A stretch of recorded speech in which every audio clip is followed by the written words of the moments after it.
Outlander. It would be my honor to speak with you. I've heard of you, Huntress. Each of the many verses of your song tells of an impossible victory. The notes echo across the cut. You shouldn't believe everything you hear. That I know. My song used to echo around Banur. Umnak, the hunter of legendary machines. That's why I'm here. For another. They call it the claws beneath. Or they did when I was younger. Its defeat would have given my song a fine end. Oh, yeah. I used to travel between Banur and the Cut without stopping to sleep. But this trip, my bones ache, Huntress. But you, out hunting Aratak, leading your own Werak. If half your song is true, you are the only hunter I'd trust to go in my place. You want me to hunt for you? Not just for me, no. For an old friend. You want me to hunt in your place? Is that some kind of Banuk custom? Well, perhaps it should be, but no.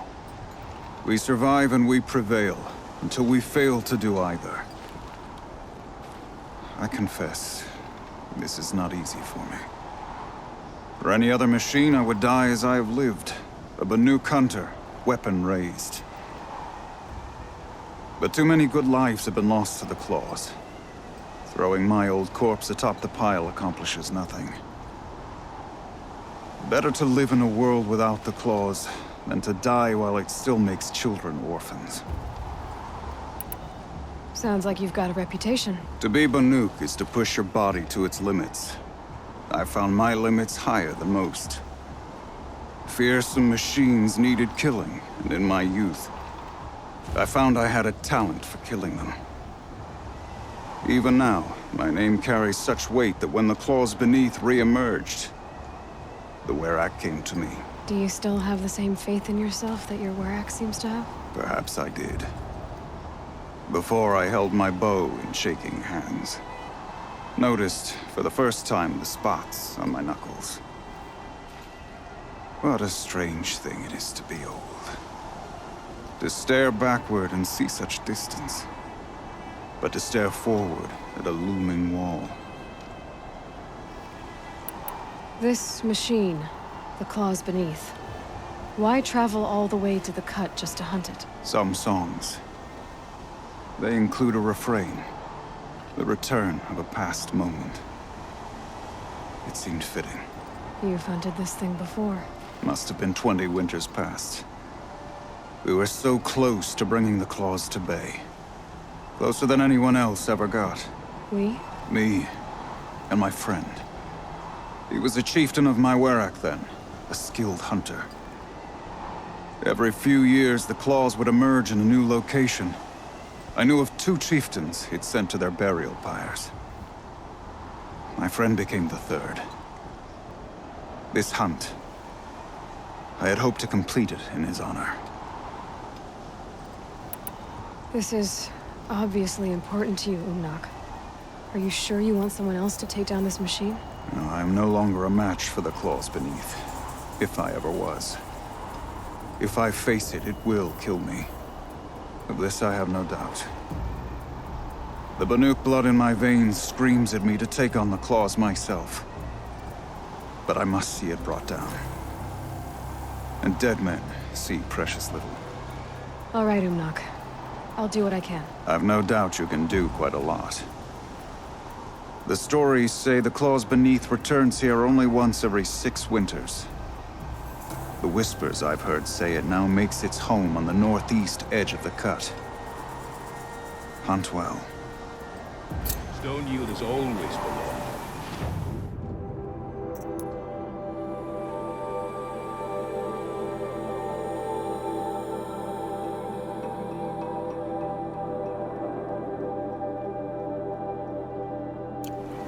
And these bandits should realize it will again.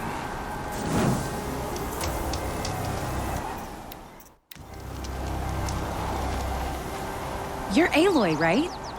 My pop... Bergund, I mean, told me you might be heading up to see me. Varja. Pleasure. Hey, that spear is really something. You've customized her, haven't you? I've made a change or two. You've got an eye for weapons. I wish these Banuk agreed with you. I can't seem to sell scrap to a Glentalk around here. Everyone wants boring old bows and spears. I like the more unusual stuff. And the Banuk can get unusual. Like that spear Aratak hauls around, an ice rail. Ooh, or that weapon of Araya's? What I wouldn't give to poke around inside one of those. Feel the lightning on my fingers. Or inside of anything, really. Last commission I had was a month ago. A weapon that spat fire. That didn't go well. I've got an ice rail, just like Aratak's. You want to take a look? Are you serious? Yes, I'd love that. Okay.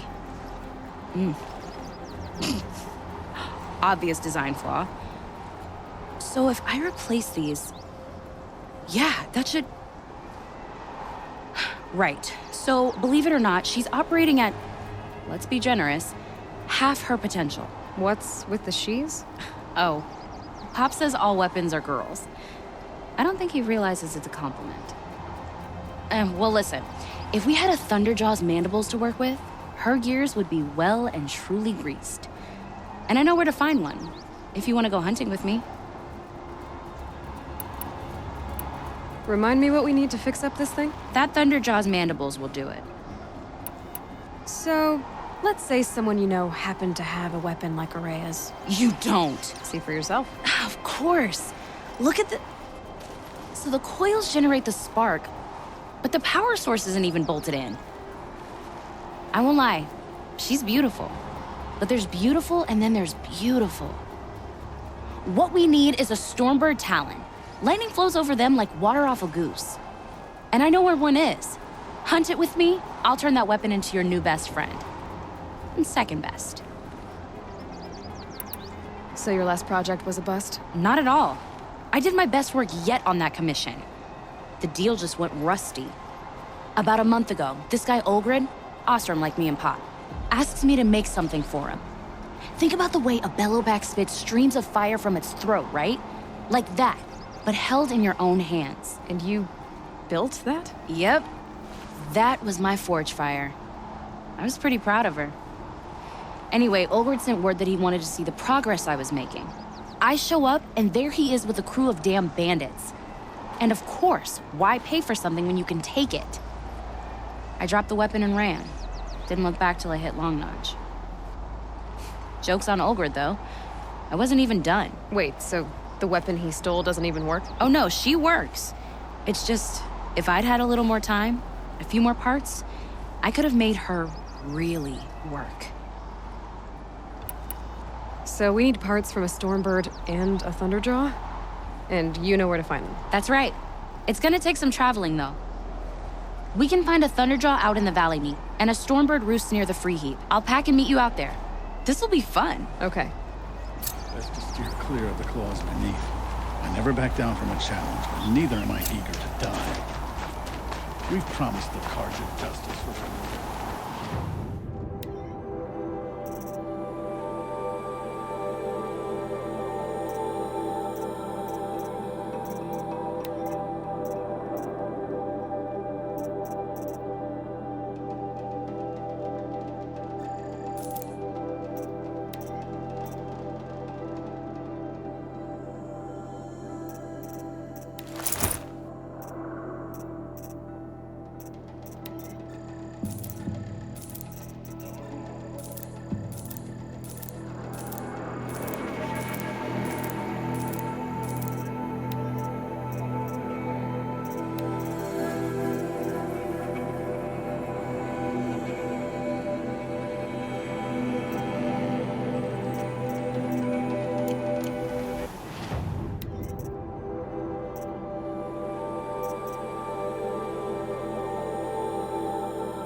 kidding me.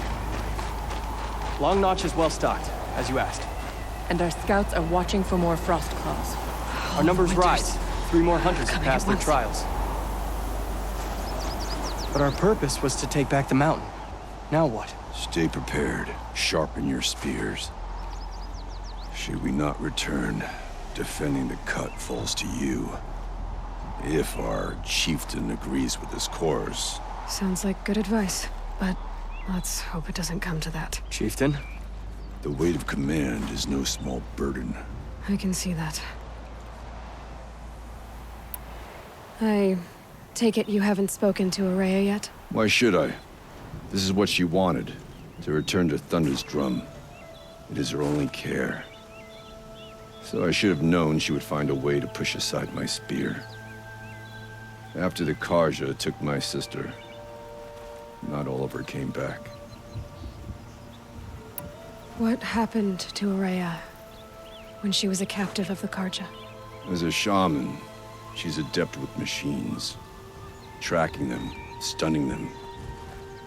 The Karja used her to capture them for the Sun Ring, where they were unleashed upon the innocent.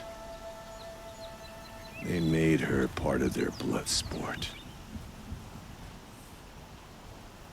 The shame she suffered beneath their pitiless sun. She survived. She endured. Endured by reminding herself of the spirit, her purpose. And now that's all she has. Tell me what happened to the first expedition. Rhea led the way to the summit, but it was blocked by a great door. Some kind of cauldron, new metal. We tried to break through, but it was unflinching. We were exhausted, no way forward and machines behind. I made the call to push back. It cost us greatly. But to remain would have cost us everything. I had hoped to never subject Araya to that again. What do you think is beyond that door? I do not know. That expanse of metal, that dead hum. Nothing sacred belongs there. Machines and death, that's what the mountain holds. Death for us or for the daemon. And if we do find the spirit? Then perhaps we should put it out of its misery. For what it's worth, I'm glad you're coming with me. Someone has to keep Araya safe.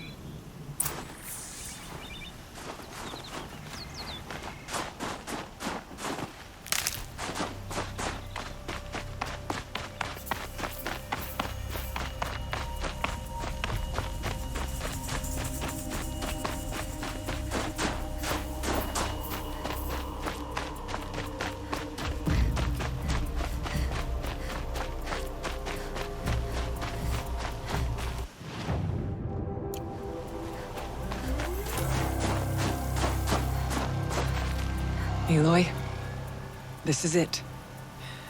My chance to reunite with the spirit, and perhaps to reunite her with the blue light. It's not a chance I would have had alone. I needed an outsider. Someone ignorant of our ways, but no, not ignorant. Are you trying to thank me, Araya? Yes, of course. That's what you do. Untangle knots. Create possibilities. Thank you for making this pilgrimage possible. I only wish it had not been necessary to humiliate Aratak. You were wise to let him come. He's earned the right. Stubborn as stone, but he's had to be. The war demanded it. And so have I. Aratak told me you were a captive of the Karja for a long time. It sounded bad. For Aratak, it all comes back to that. He thinks the Karja changed me. They did not. They merely sharpened my focus.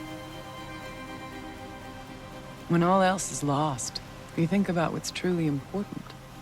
The spirit. The blue light. The beyond. And And my brother, too.